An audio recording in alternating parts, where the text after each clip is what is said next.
All right, so we gave Google their talking to a little earlier in the week, and I promised that we would be talking about the Samsung Galaxy S23 FE as well. I needed a couple of days because my newborn daughter came home from the hospital, so I had to make sure and everything was okay on the home front, but we are back to doing videos and the S23 FE, and I've just come off of using it for a few days, and while I still like it, I still think it's a quality phone, I still think it would be worth having, I don't think it's worth $600.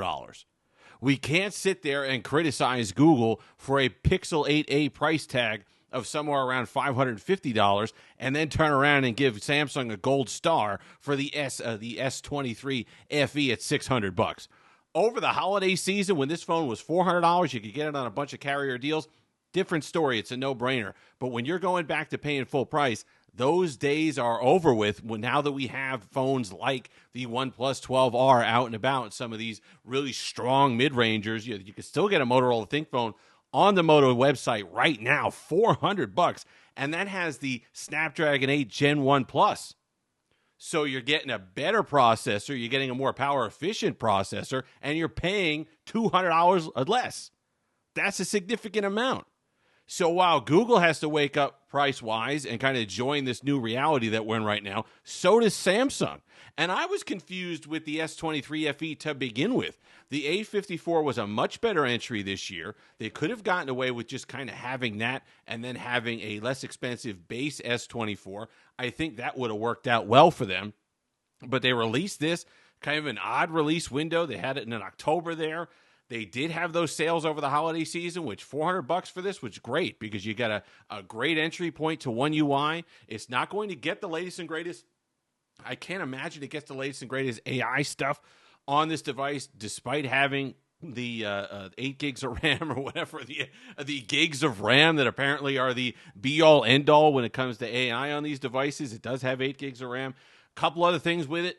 I like the Snapdragon 8 Gen 1, still snappy enough, still powerful enough to get a lot of stuff done. You get a lot of your gaming on this phone. You're going to get, Instagram and Twitter and Facebook and everything. Most of the stuff that you're going to want to do, this phone is more than capable of. And at the price point, when it came out, you're like, well, if there's a sale for $450, somewhere around there, it is still a flagship-esque processor. It was a top-of-the-line processor. The build quality is good. There were lots of things to like about this phone and still like. It's super smooth.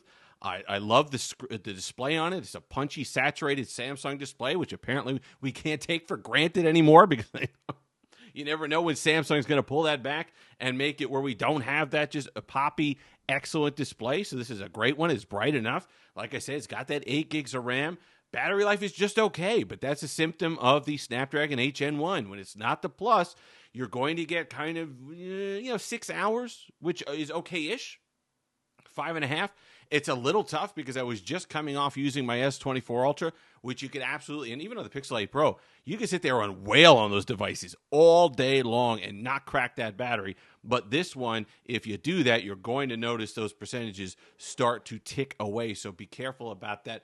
25-watt charging, 15-watt wireless charging. So it has some things. I really think that when I think about what this device could have been, and where it would have made sense to fit into the Samsung lineup, I really think it was a missed opportunity.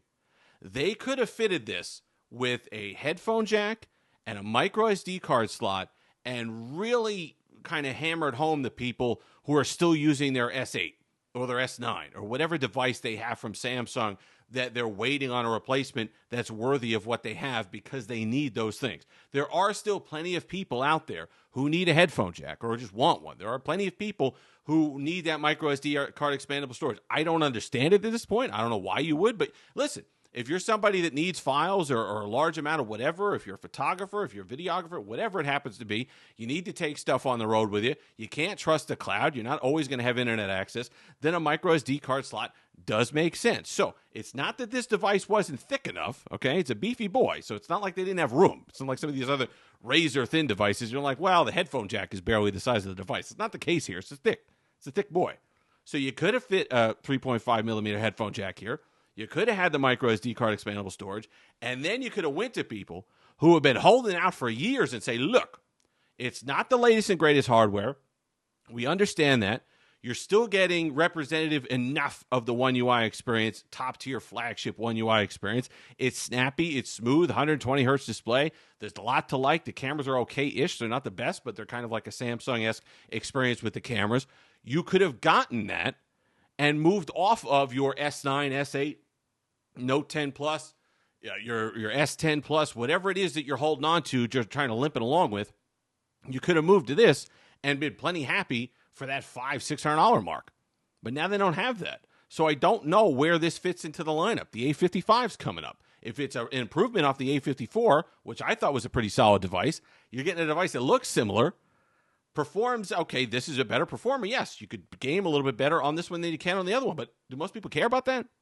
I don't think if the Exynos 1480 that's going to be in the A55 is an improvement over the 1380, I mean, Exynos, you're getting an Exynos overseas anyway in this device. You're getting the Exynos, I think, 2200 or something like that. So if you're already used to the Exynos, the battery life is similar, the displays are similar, it's a plastic build, but do you care? So I don't know where this will fit into the lineup, and that's why I'm shocked that they released it without kind of some sort of killer competitive advantage or something that would really want you to buy this device.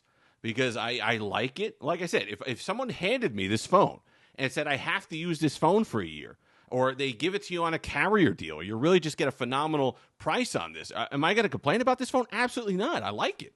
It's smooth. It's good. It does what I want it to do. It's plenty powerful enough. I love the display. It's gorgeous, punchy, great, fluid, AMOLED experience, all the rest of it. I'm not going to complain.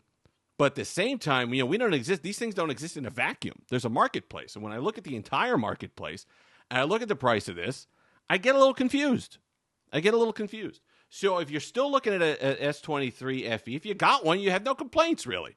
Would you like a little bit more battery life? Sure. Would you like a little bit better camera performance? Sure. Would you like it not to overheat quite so much when you really task it? Sure. It gets a little warm on the outside frame there. All these things, okay?